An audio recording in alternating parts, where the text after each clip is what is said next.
자, 바로 이어서 이재명 대통령의 이 외교, 정말 실전에서 보여준 이재명 대통령의 외교는 어땠는지, 또 뭐 한미 정상회담, 그 전에 있었던 한일 정상회담, 또 앞으로 우리 한반도의 정세는 또 어떻게 바뀌게 될 것인지, 이런 것들을 하나하나 짚어보는 시간을 또 특별하게 마련을 했습니다.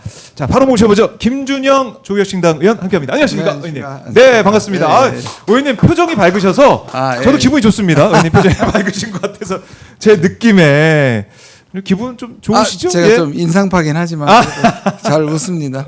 네, 그래서 밝은 모습 봐서 너무나 반가운데, 자, 이재명 대통령의 방미 일정 거의 이제 마무리가 돼가고 있는 시점입니다. 일단 간밤에 있었던 그 일정 정리해보고 넘어가면요. 하나 필라델피아 필리 조선소 방문했습니다. 다목적성 명령식에 이제 참석을 했는데 마스가로 한미조선업의 동반 도약을 강조했습니다. 이거 좀 어떻게 보셨습니까? 어떤 의미가 있습니까, 의원님? 이게 보면 네. 정말 전체적으로 어마어마한 준비를 한 것 같아요. 그만큼 이제 위기감을 느끼고 이게 한국의 운명을 가를 수 있는 문제니까 지난번 관세 협상에서도 보면 말을 진짜 잘 만들어낸 것 같아요. 마스가. 그리고 그다음에 어제 얘기했던 네. 그 피스메이커하고 페이스메이커도요. 그렇죠. 그러니까 이거는 라임. 그냥 나오는 건 아니거든요. 네. 우리 당 조국 대표님의 3년은 너무 길다는 명언처럼 외교에서 저건 길이 나중에 기억될 정도로라고 저는 생각을 하는데, 미국과 일본, 지금 일본에서 얘기하는 거는 뭐냐면 한국의 외교가 격이 우리보다 높다. 네. 근데는 그게 단순히 기술이 아니라 외교술이 아니라 우리가 가지고 있는 지렛대가 적은 거예요. 그러니까 어제 대통령이 당당할 수 있었던 것도, 지금은 트럼프가 일방적으로 밀어붙이지만 우리가 가진 게 미국이 원하는 걸 갖고 있잖아요. 트럼프가 이제 그 전략 폭격기 B2를 자랑했지만, 네. 그리고 옛날에는 과거에는 배를 하루에 한 대씩 만들 수 있었지만 지금은 완전히 망가졌다고 해도 과언이 아닙니다. 그렇죠. 그걸 우리가 가서 살릴 수 있는 거 우리밖에 없어요. 왜냐? 네. 세계를 양분하고 있는 게 한국 조선과 중국 조선이에요. 미국이 중국 조선을 이용할 수는 없잖아요. 그럼요. 그러니까 이게 사실 엄청나게 중요한 겁니다. 그래서 지금 이제 조선소 방문한 것도 어떻게 보면은 이재명 대통령 정말 좋은 일정이었다. 시기적으로도 지금 한화가 필리 조선을 한 다음에 이제 첫 번째 작품이거든요. 그러니까요. 그러니까 그것도 의의가 있고요.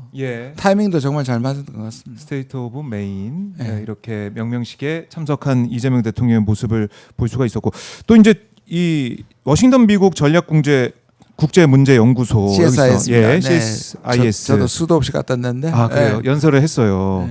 여기서 뭐 미국 주요 그다음에 오픈위원 리더들과 만찬도 했고, 이런 일정들 이것도 잘 짜여진 것 같기도 하고.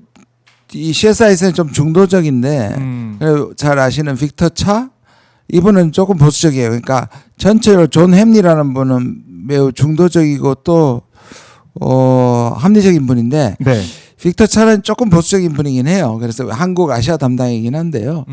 그럼에도 불구하고 전반적으로 지금 우리 대통령 기조가 중도 보수 쪽을 확장한다면 뭐 나쁘지 않은 선택인데요.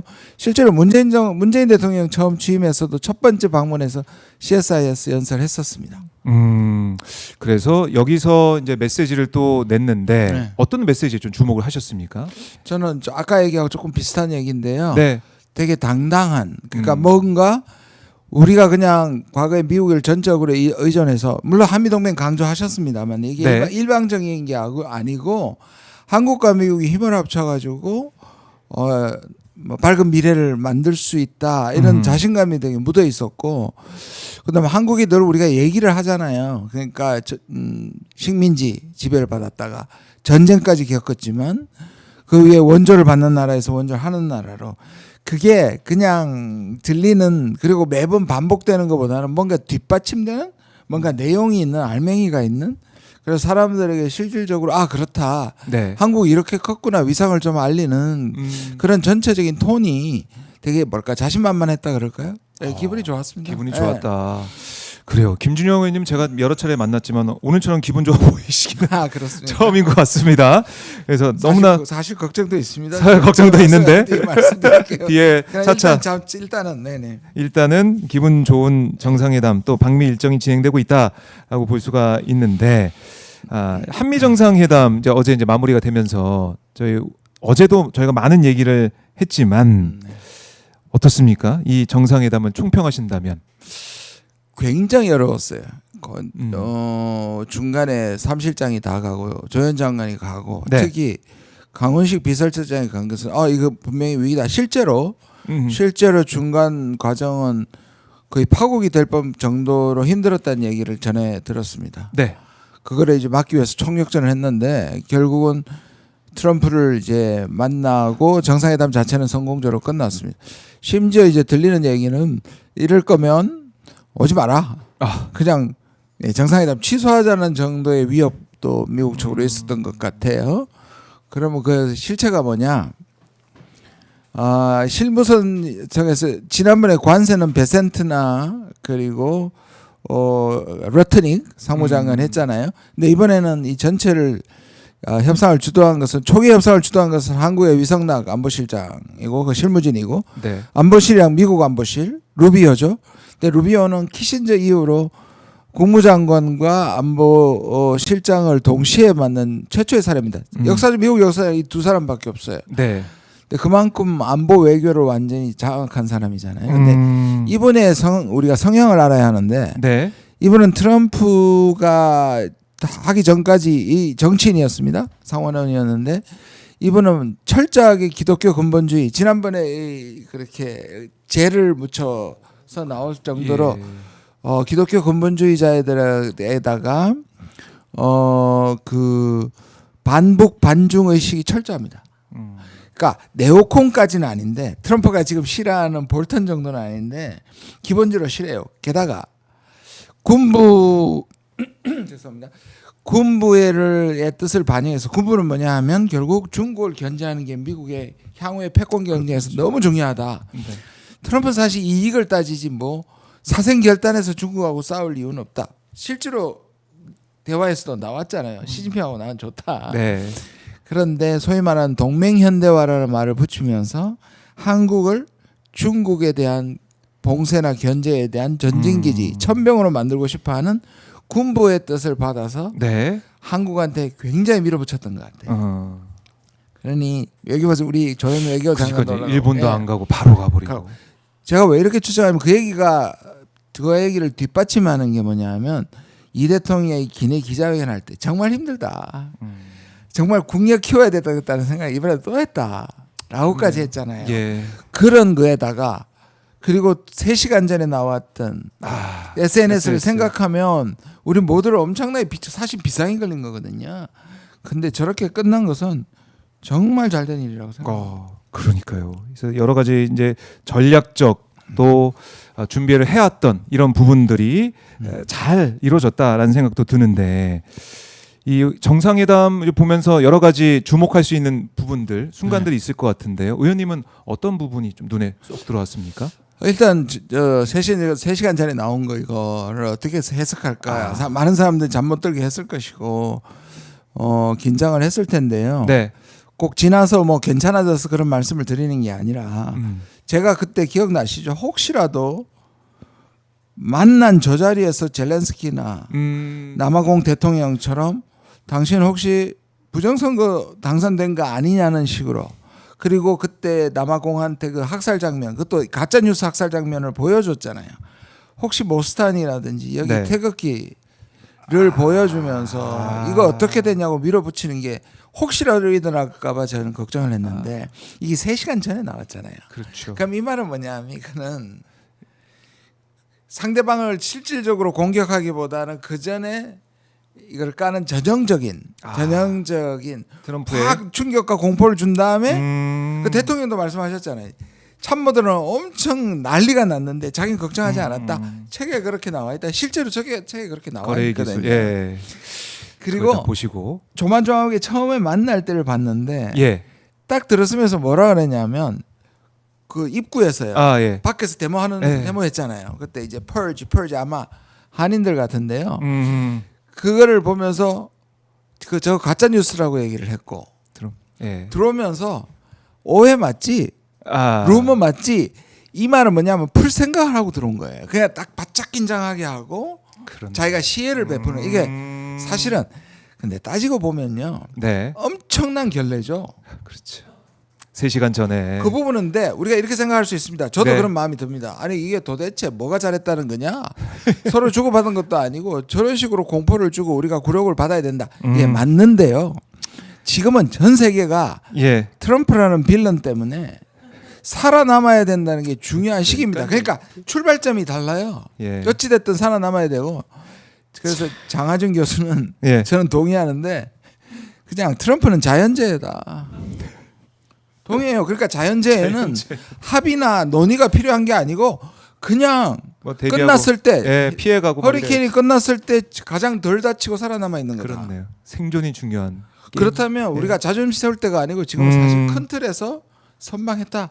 네. 그렇게 봐줘야 하는 이제부터 진짜 우리가 자존심을 세워 나가면 됩니다. 그러니까요. 그러니까 저도 보면서 이재명 대통령의 자세도 그렇고 또 표정도 그렇고 당당하다. 네. 정말 이 표정 윤석열 표정과 정말 다르다. 네. 하면서 당당한 모습, 대한민국 국민들과 함께하고 있다라는 그런 네. 느낌을 받았거든요. 저는. 별로 떨지도 않고요. 그러니까요. 또 완전 와본 집 같고. 와본 집 같고. 그렇잖아요. 처음 가면 그렇죠. 백악관이라는 제가 곳. 그 전에 예. 이렇게 수행으로 미국을 따라갔던 사람들의 얘기 들으면 일단 압도된대요. 그리고 기본적으로 지금까지 저런 세팅이 주위에 미국 장관들 쫙 앉아 있고 기자들 뒤에 둘러싸 있고 그 속에 있으면 위축되거든요. 그렇죠. 그러면 저건 예. 정말 대담한 겁니다. 멘탈이 굉장한 분이에요. 그러니까 어떻게 보면은 리얼리티 쇼 같이 네. TV 쇼 같은 느낌이 좀 들 것 같아요. 저는 네. 카메라 앞에 있고 막 둘러싸고 있고 좁은 데서 언제 무슨 소리를 할지 모르는 그 그렇지. 긴장감이 있을 것이고요. 그걸 좀 이겨냈고 그리고 인테리어를 그렇게 칭찬하면서 황금빛 얘기하는 것도요. 박명영도 황금시대라고 또 아니 써서 라임도 중간에 맞췄어. 저런 것들 다 준비했기에 리허설 합니다. 네. 특히 첫 방문이 리허설 하는데 음. 그게 생각나겠습니까? 저기 들어가면 초보면 웬만한 멘탈이 아니면 다 눈앞이 정리된 깜깜한데. 것처럼 지금 탁탁 나오는 게 그래서 그 뭐하고 연결이 되느냐 하면 네. 어려웠다. 아. 육체적으로 힘들다. 예. 근데 저기 자신이 있어서 재밌다. 즐겁다라는 했지만 했잖아요. 맞아요. 참 이것도 이재명 대통령이 즐기고 있는 그 모습이라고도 볼 수가 있겠네요. 트럼프 대통령 이제 팬 얘기를 하고 있는 그 현장도 다시 한번 보고 있는데 이것도 참 재밌습니다. 그래서 문재인 대통령 때도 이 팬으로 썼던 그 일이 있었더라고요. 보니까 그 팬을 그냥 너무 보잘것없는 팬이라고 난리가 났었죠. 그때 또 욕했었죠. 그때는 왜 뭐 이 명품이 아니냐 뭐 이런 얘기. 아 근데 이번엔 만년필이 잘한 아니냐? 거지만 그때도 못한 게 아니에요. 얼마나 실용적인 겁니까? 뭐 저거 하는데 그런데 워낙에 이런 걸 중요시하는 분이니까 네. 저기 트럼프가 그리고 모든 관심이 자기한테 집중되기를 원하고 네. 사실 그 사인 있잖아요. 그거 사실 엄청나게 이 자랑질하는 사인이거든요. 아 이렇게 얘기해서 이렇게 해가지고 모든 사람이 그 사인할 때까지 다 기다려야 되고 그걸 쳐다봐야 되잖아요. 그렇네. 길어. 그러니까 그것까지 이용한 거예요. 저분은 우리가 말하는 관심 받기 좋아하는 뒷부분 제가 생략하겠습니다. 네, 관심 받기 좋아하는 그런 부류거든요. 그거를 최대치로 활용했다고 생각합니다. 그래요. 이 모습은 아마 두고두고 많은 분들이 보시면서 좋아하실 그런 한미 정상회담 모습이다 이렇게 생각이 드는데. 처음에 모든 멘트도요. 네. 우리는 피스메이커는 이제 많이 준비했을 거고요. 저도 아하. 그렇게 자문을 했고요. 그 부분도 주요했는데 앞부분에 일단 미국 경제를 얘기했잖아요. 그러니까 당신은 대국내 정치와 외교를 다 잘한다는 거예요. 그렇네. 그걸 또 다우존스라는 수치 좋아하잖아요. 그렇지. 그 최고치를 했다니까. 그 얘기 그다음부터 맞아요. 막 사람이 달라져가지고 당신 스마트하다, 위대한 사람이다. 그거는 이재명 대통령이 좋아서도 하겠지만 그렇게 한 번 더 치면 그렇게 위대하고 스마트한 사람이 자기를 지금 이렇게 찬양한다까지 얘기한 거예요. 그렇게 하게 만든 거예요. 그렇네. 이렇게 스마트한 네. 위대한 지도자가 나 근데 이렇게 만약 칭찬을 저렇게 했어. 했는데 트럼프가 만약 깔아뭉개면 그 깔아뭉갠 사람이 자기 칭찬하는 게 가격이 떨어지잖아요. 가치가. 그렇네요. 와 그것도 우리가 생각하지 못했던 그런 부분이네요. 그렇게 하면서 서로 칭찬을 주고받았다. 피스메이커. 지난번에 의원님께서 나오셔가지고 피스메이커 말씀하셨는데 예, 말씀드렸죠. 그 피스메이커를 얘기를 했고 예. 근데 페이스메이커 그 얘기를 했어요. 오. 진짜로. 야, 예. 정말 이거 대단하지 않습니까? 그 라임을 멘트는 맞춘. 정말 역사적으로 아까 말씀드린 것처럼 남을 것 같은데요. 네. 잘했습니다. 잘했다. 피스메이커, 페이스메이커. 그리고 페이스메이커 딱 나오니까 그 앉아있던 참모들도 네. 좋아하더라고요. 우리도 운율을 좋아하지만 미국도 운율을 좋아하거든요. 맞아요. 네. 미국 랩 가사 이런 거 보면은 네. 라임을 맞춰서 다 네. 쓰니까 미국 참모들도 야 이재명 대통령 대단한다 이런 생각 했을 것 같아요. 딱 그리고 들으면서. 실제로 그걸 받아서 어떻게 예. 구체적으로 얘기했냐면 음. 우리가 북한하고 김정은하고 자리가 좋다. 네. 그런데 우리가 그때 이렇게 얘기했을 때 지금도 그런 비판을 하는데 우리가 주도하지 않고 왜 미국한테 따라가냐 했는데 네. 그걸 패싱 얘기 나왔잖아요. 맞아요. 근데 트럼프가 어떻게 반응을 했냐면 잘 들어보시면 그래 내가 김정은하고 할 때는 우리가 한국하고 협력이 필요하다. 그 뭐냐 하면 내가 손을 내밀어 손을 잡더라도 북한 문제는 한국하고 같이 가겠다는 거죠. 네. 패싱 안 하겠다는 얘기를 하는 거예요. 그게 그렇게 화답한 겁니다. 그렇게 화답을 했다.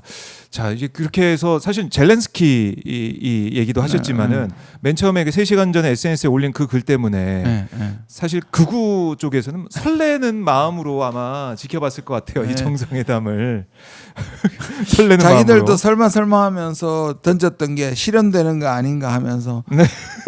엄청나게 좋아했다가 예. 그게 그냥 그냥 뭐 절벽으로 떨어진 거죠. 절벽으로 떨어져 버린 것. 그래서 결론이 어제 보니까 예. 트럼프도 결국 친중 좌파였다. 아니에요. 대역은 아니죠. 트럼프 대통령 대역이 나온 건 아니죠. 뭐 그런 얘기 하는 사람들이 아니 있더라고요. 얘기를 계속했잖아요. 마지막에 뭐 감옥에 있는 윤석열을 구하러 올 것이다. 예. 저는요. 아니 대한민국 국민이라면 예. 우리 대통령인데 대한민국 대통령이 처음에 가는데 저딴 식의 SNS를 올리는 거에 대해서 비판하는 우익은 하나도 없고요.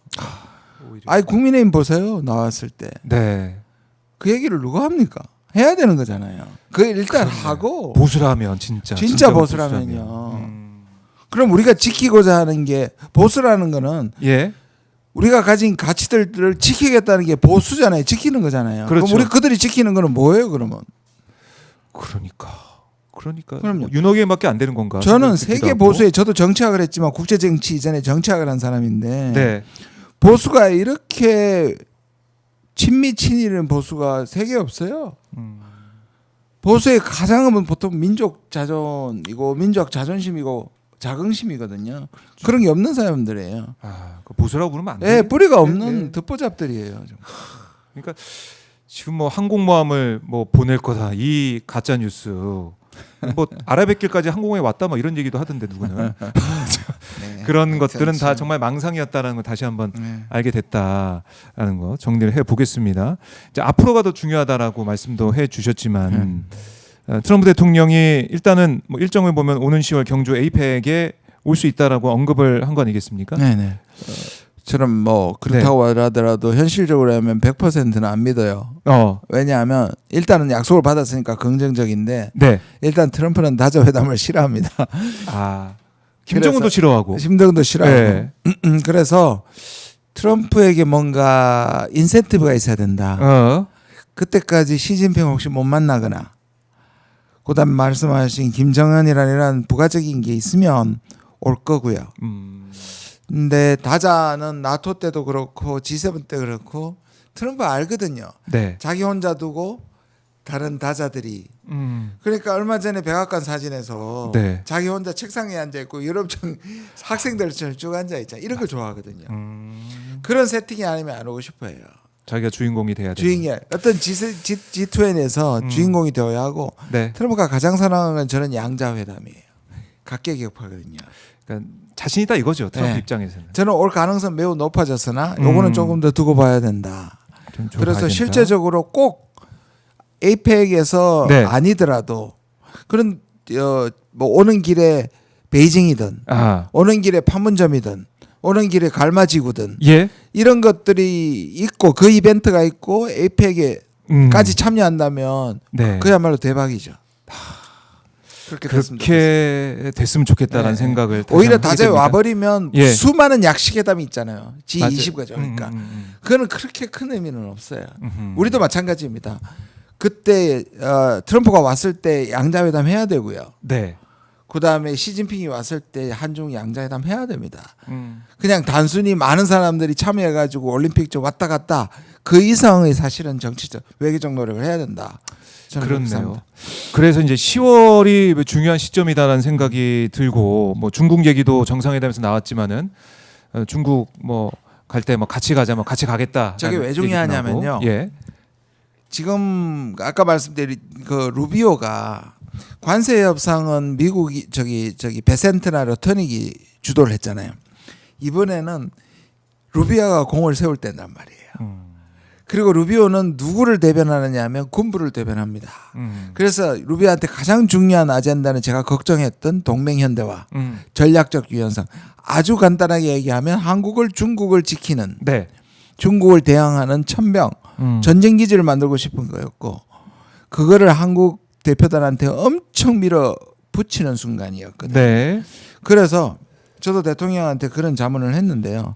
이번에 관건은 트럼프를 동원해서 이런 군부와 루비오를 잠재우는 거다. 근데 그게 성공한 겁니다. 근데 그 전에 안 돼가지고 누가 갔느냐? 바로 강원식 비서실장이 간 거예요. 근데 강원식 비서실장이 그 펄지나 이렇게 얘기했는 극우의 소리를 잠재운다고 발표하셨지만 네. 한 가지 발표 안 한 게 더는 있다고 생각해요. 어떤 겁니까? 그게 루비오예요. 루비오. 루비오에 졌듯이 예를 들어서 루비오는 철저한 반복주의자고 반중주의자입니다. 그것 때문에 우리한테 강하게 나왔을 때 우리 질문은 뭐냐? 과연 루비오가 트럼프의 추인을 받고 하는 건지 트럼프의 뜻인지를 확인하려는데 확인할 길이 없잖아요. 트럼프 만날 때까지 딴 사람 한 사람이 있는 거예요.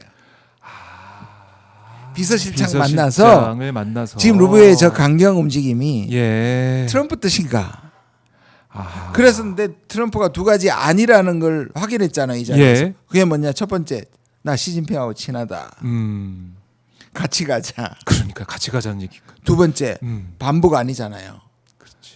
피스메이커라고 그러니까요. 얘기했고 이 두 가지가 확인된 게 저는 강훈식 비서실장이 간 게 신의 한 수다라고 생각합니다. 그렇네요. 그러니까 이 수지 와이스 비서실장을 만나서 그걸 또 확인하고 반복 정책, 반중 정책은 트럼프의 뜻이 아니고 예. 동맹 현대화는 트럼프가 그렇게 관심을 두는 분야가 아니라는 걸 확인한 겁니다. 군부와 루비오의 어떻게 보면 강한 의지가 반영된 그 동맹 현대화는 일단 막았다. 일단 막았다.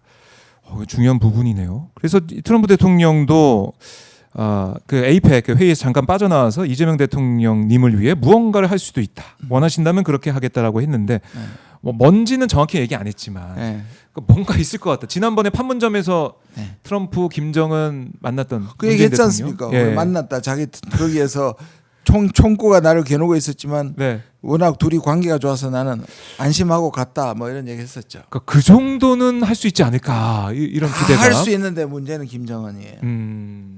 저는 김정은. 과도한 기대는 건물이다. 제가 이때까지 다 좋은 얘기만 했지만 네, 과도한 왜냐하면 기대는 건물이다. 지금 김정은은 2018년, 19년에 특히 하노이의 기억이 너무 트라우마이기 때문에 그리고 그때만큼 지금 북한은 조급하지 않기 때문에 저는 11월 에이펙이 만약에 만난다면 판문점이나 또는 지금 갈마지구에서 만난다면 이건 기적에 가까운 일이다. 현실적으로는 쉽지 않다. 그래요.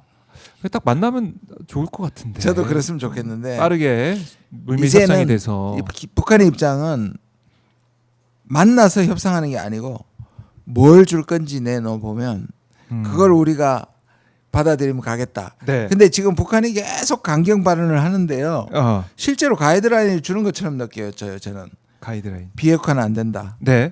그다음에 훈련하지 마라.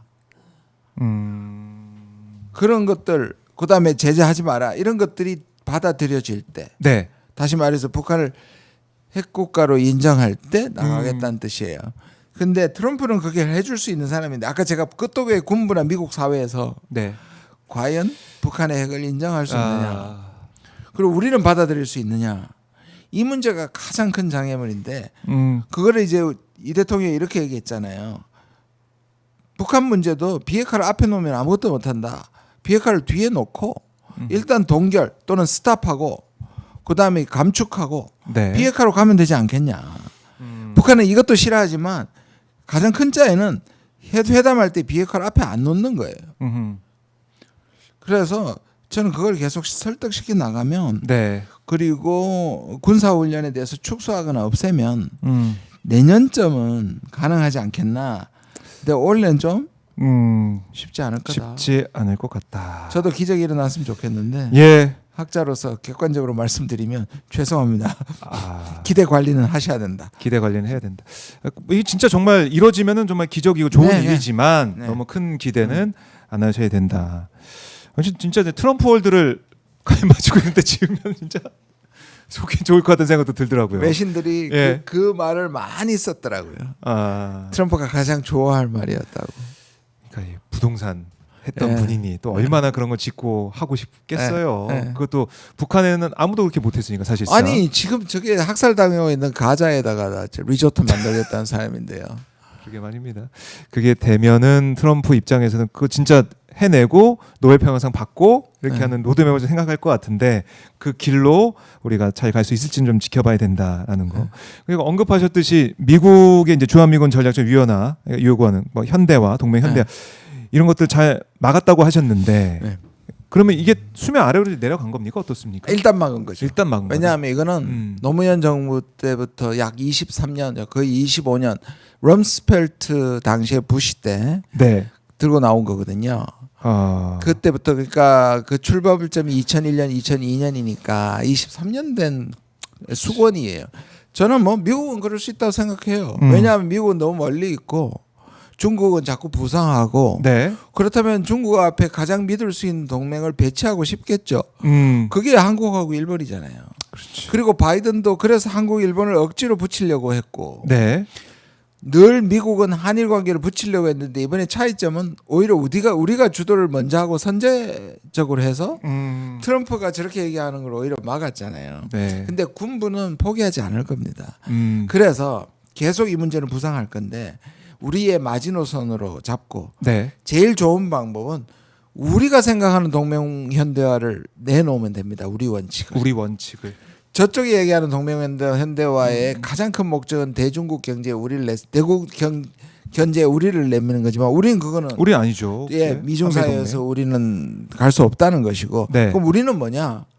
우리도 현대화 시키고 미국도 현대화 시키고 그 현대화 시키려면 우리한테 전자권을 내놔라. 네.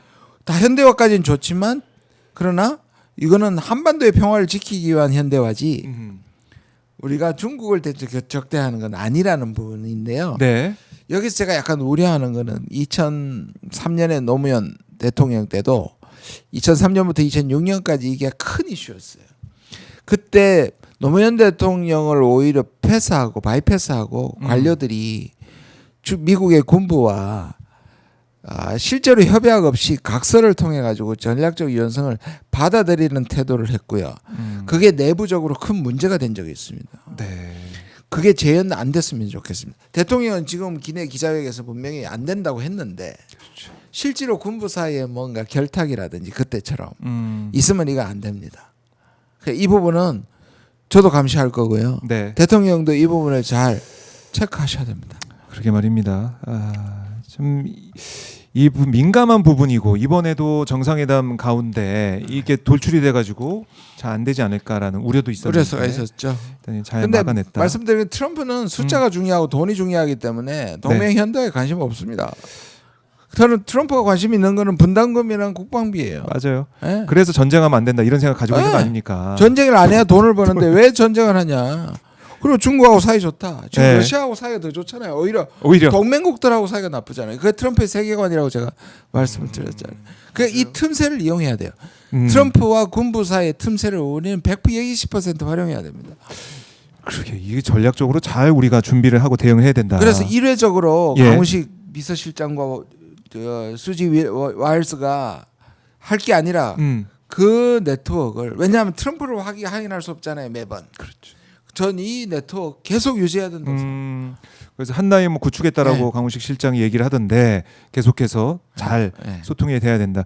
그러니까 이게 이제 마가 쪽하고 트럼프가 연결되어 있는 부분, 고든창의 네. 의회 전문제 기관 내용이나 이런 것들, 그게 트럼프 귀에 이제 들어가고 있는 그런 상황 아닙니까? 지금 그런 트럼프의 정보가 기회에 더 들어갔기 세게. 때문에 저런 그러니까요. SNS를 올린단 말이에요. 그거는 부정적인 요소인데 트럼프는 그걸 안 믿는다는 거는 긍정적인 거죠. 그런데 근데 계속 옆에 들어가긴 한다는 말이에요. 그러니까 그걸 또 어떻게 하면 또 견제하고 네. 올바른 정보를 줄 것이냐. 또는 트럼프가 저걸 나중에도 또 이용해 먹을 수 있죠. 우리하고 협상할 때.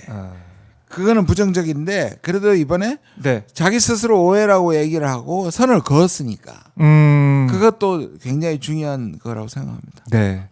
그래요. 우리가 앞으로 더 트럼프 대통령 물론 그 참모들과 어떻게 소통을 또 해 나갈 것이냐 이것도 중요해 보이고 이 두 가지 뭐 그 과제가 있었죠. 하나는 이제 동맹 현대화 이 안보 문제 그리고 또 하나는 관세 네. 이 부분인데 관세 얘기도 뭐 정확하게 다뤄진 건 아닌 것 같다는 생각이 들고 어떻습니까? 관세도요 보면 예.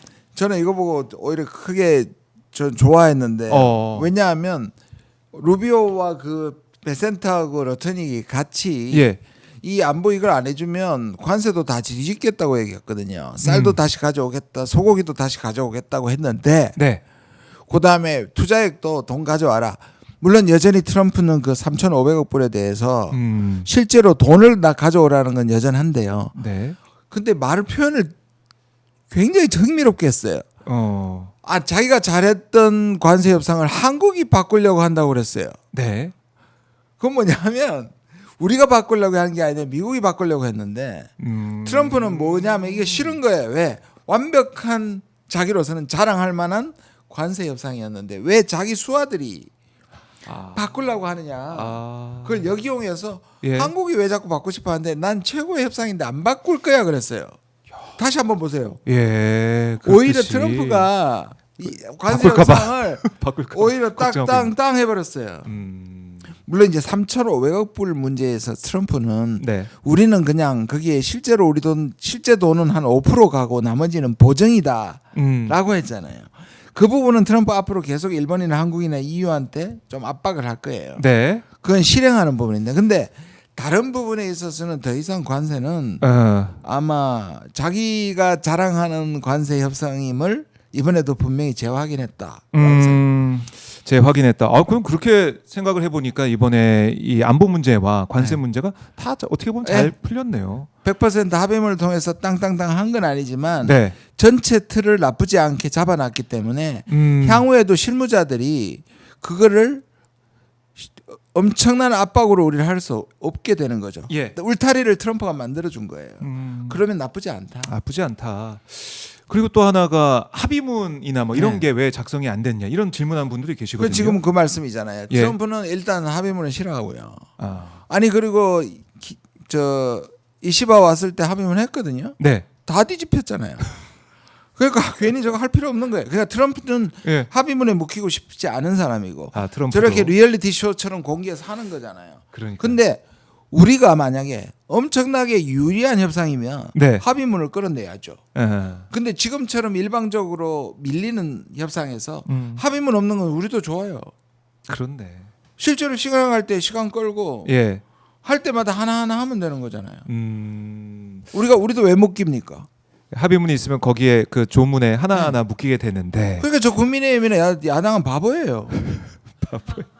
진짜 멍청한 거예요. 무조건 합의문이 있어야 된다는 건 무슨 근거예요?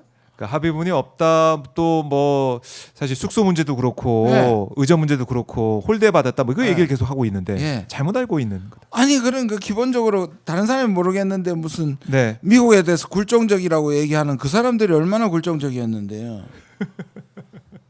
그러게 말입니다. 그러니까 노래 부르고 지능이 아메바 정도밖에 안 되는 사람들 같아요. 그러니까 화나는 일이죠. 이걸 어떻게 이렇게 오해를 하고 뭐 곡해를 하고 이렇게 비판하냐. 비판을 위한 비판을 하고 있는 게 아니냐 이런 생각을 할 수 있다. 그러니까 의원님께서 지적을 해주시니까 또 외교 전문가시니까 더 이제 믿음이 가는데 사실은 이걸 합의문 없는 것도 어떻게 보면 잘된 정상회담이고 전략적으로 잘 풀어냈다라는 거 그래요. 그러면은 이 한미 정상회담, 한일 정상회담 이후에 한미 정상회담 이것도 어떻게 보면 신의 한 수처럼 느껴졌어요. 원래 처음에는 이제 예. 7월달에 셔틀 외교로 해서 7월에는 일본, 8월에는 미국, 9월에는 중국 이렇게 짰었는데 네. 일본의 참여연 선거, 그다음 관세 압박 때문에 사실 좀 스케줄이 흥크러졌잖아요. 그랬죠. 그런데 이게 오히려 전화 위복이 돼서 오히려 앞에 일본을 한일을 만나고 그다음에는 미국으로 간 게 저는 신의 한 수라고 생각을 합니다. 네. 지금 보시면요. 빨리 안 만난다고 난리 쳤잖아요. 빨리 만났더라면 이런 노하우가 준비 덜 됐을 거예요. 일본을 보고 EU를 보고 젤렌스키를 보고 남아공을 보면서 준비 잘할 수 있었잖아요. 제가 그때 말씀드렸잖아요. 느리게 할수록 좋다고. 맞아요. 의원님 말씀하셨어요. 네. 의원님의 조언을 꼼꼼하게 또 대통령실에 들어야 된다 이런 생각도 들고 그래서 이번에 한일 정상회담에서도 이시바 총리가 트럼프 만나서 어떤 일이 있었는지 이것도 또 설명해줬다는 거 아닙니까? 그 노하우도 진짜 없고 사실 한일 정상회담이 절묘했던 게 뭐냐면 미국은 미국을 대항해서 한일이 꿍꿍이 속을 한다는 건 속으로 기분이 나쁠 거예요.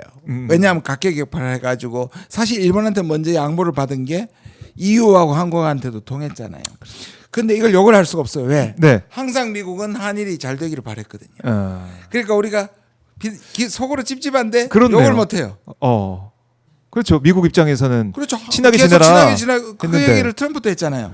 근데 실제로 보면 한일이 미국에 대해서 지금 같이 공조를 하는 거 있는 거예요. 그러면 이거를 이게 계속 외교네 외교. 계속 이용해야 돼요. 네. 우리는 향후에 한국과 일본과 인도와 이런 나라들과 네. 함께 움직여야 됩니다. 그래서 제가 그때 느리게와 동시에 함께 가야 된다.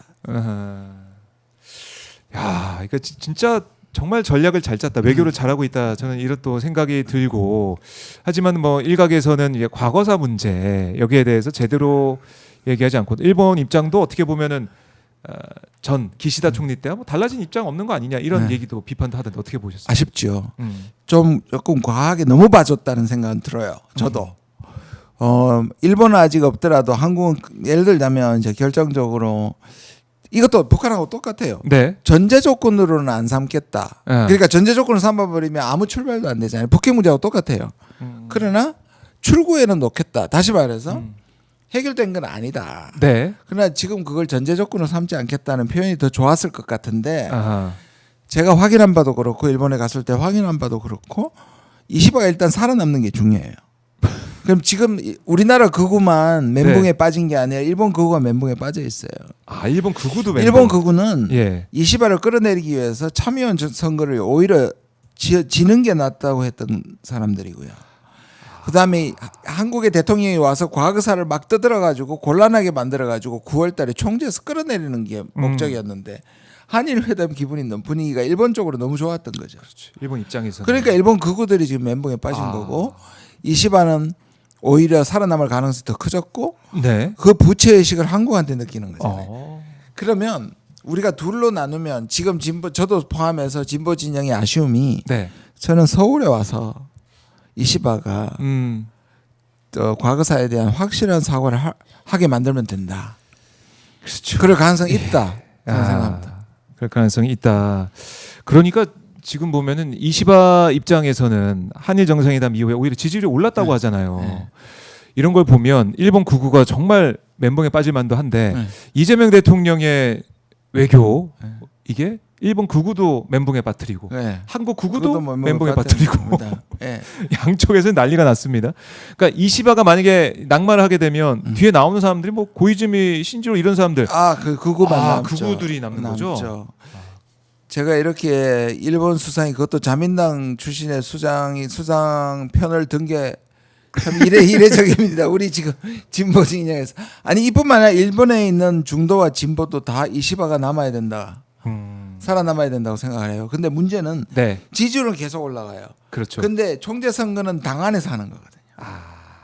그런데 지지율이 계속 올라가면 무시할 수가 없죠. 네. 그게 9월 달에 있습니다. 총재 선거가.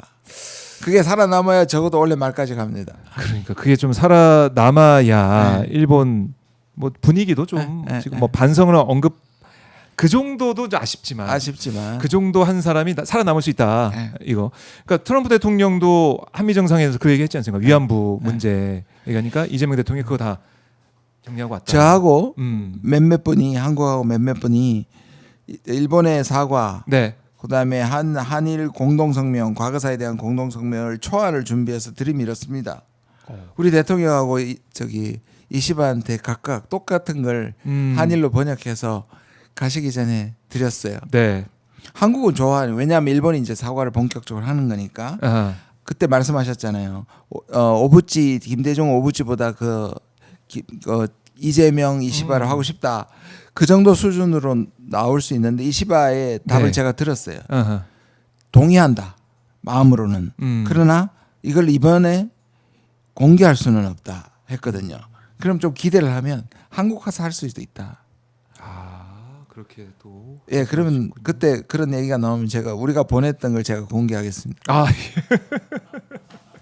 아 궁금합니다. 그렇게 이제 외교적으로 잘 풀려나가길, 과거사 문제 잘 풀려나가길 바라겠다라는 거. 그래서 미국 입장에서는 한일이 같이 잘 지내는 모습을 보면서 또 어떻게 보면 중국 견제를 잘할 수 있다는 생각하니까 마음을 또 놓을 수가 있고, 미국 입장에서도 기분이 좋고, 일본도 이시바 입장에서는 기분 좋은 상황이고, 네. 이재명 대통령의 이번 3박 6일 외교 일정 여러모로 성과를 많이 냈다라고 볼 수가 있겠네요. 예. 좋은 출발이고요. 네. 한일에서 아쉬운 거, 그리고 한미에서 우려스러운 것들은 계속 우리가 지켜나가야 하고요. 일단 아까 말씀드린 이 자연재해잖아요. 그렇지. 좀 태풍이 잔잔해질 때는 우리 요구를 가지고 할 수 있다. 그리고 우리나라는 제조업이나 미국이 필요한 걸 다 갖고 있어요. 그러니까 젤렌스키를 모욕한 것처럼 한국 대통령을 모욕할 수 있다는 거는 정말 기우죠. 못합니다. 미국이 가장 필요한 거 우리가 갖고 있는데. 그러니까 그렇게 자신 있게 지금부터 하면 됩니다. 예, 자신 있게 해나간다. 이재명 대통령이 앉아 있는 자세도 저도 눈여겨 보게 되던데 허리 꼿꼿하게 당당하게 앉아 있는 모습도 이게 또 보여주고, 딱 이렇게 보면은 이재명 대통령이 어떻게 보면 더 자세나 표정이나 이런 게 당당해 보이고, 트럼프 대통령이 오히려 뭔가 요구하는 게 많은, 그러니까 오히려 의뢰 입장에서 얘기하고 있는 것 같은 느낌도 좀 들더라고요. 저는 딱 화면만 딱 보면. 그러니까요. 그래서 이런 모습도 아마 외신이나 이런 다른 나라에서 볼 때는 잘했다는 생각할 것 같아요. 그리고 옆에 벤스가 아주 악명이 높잖아요. 옆에서 그렇죠. 계속 편들면서 막 상대를 깔보는 사실 벤스가 훨씬 더 우리 말로는 꼴통이거든요. 예. 그래서 사람들이 젤렌스키를 봤죠 우리가. 그런 걸 보고 두 번째 만났을 때도 계속 그런 식으로 하지 말라고, 예의를 지키라는 식으로 옆에서 딴지를 걸었거든요. 한마디 못했잖아요. 웃기만 했잖아요. 그렇죠. 뭐 흠잡을 게, 트립 잡을 게 없습니다. 이런 저는 보면서 잘하기도 했고요. 네. 우리가 가고 있는 역량이기도 하고요. 그게 같이 결합이 되어야 돼요. 그러니까 지도자의 역량과 결기와 그 뒤에는 국민의 지지가 합쳐질 때 저런 결과가 나온다고 저는 생각합니다. 우리 국민들이 뒤에 있었기 때문에 또 이재명 대통령이 이렇게 당당한 외교를 펼칠 수 있었다. 결국 국민이 합니다. 이 말씀을 다시 한번 떠올리게 되는데, 그래도 저희가 이제 아까도 과제도 몇 가지 정리를 해주셨지만, 그래도 이재명 대통령, 이재명 정부 이런 걸 또 준비를 하면서 또 조심해야 된다. 다시 한번 강조하신다면 어떤 게 있습니까? 저는 이제 지금은 윤석열 정부의 외교는 일본하고 미국밖에 없습니다. 근데 그걸 다 망쳤습니다. 이번에는 그거를 회복시키러 간 거라면 그다음 할 일은 뭐냐면 다른 옵션들을 만들어야 됩니다. 다른 옵션. 글로벌 사우스, 중국 가야 하고요. 러시아 관리해야 되고요. 인도 만나야 되고요. 그래서 문재인 정부 때 사실 그 다변화 외교를 했잖아요. 그리고 지금 신남방 신북방 다시 부활한다 그러잖아요. 그러니까 외교는 다변화하고 지렛대는 많을수록 좋다. 외교적 옵션은 많을수록 좋다. 이제야말로 저기 지금 망가진 걸 복구했으니 이제는 새로 만드는 그런 외교를 할 때다, 이렇게 생각합니다.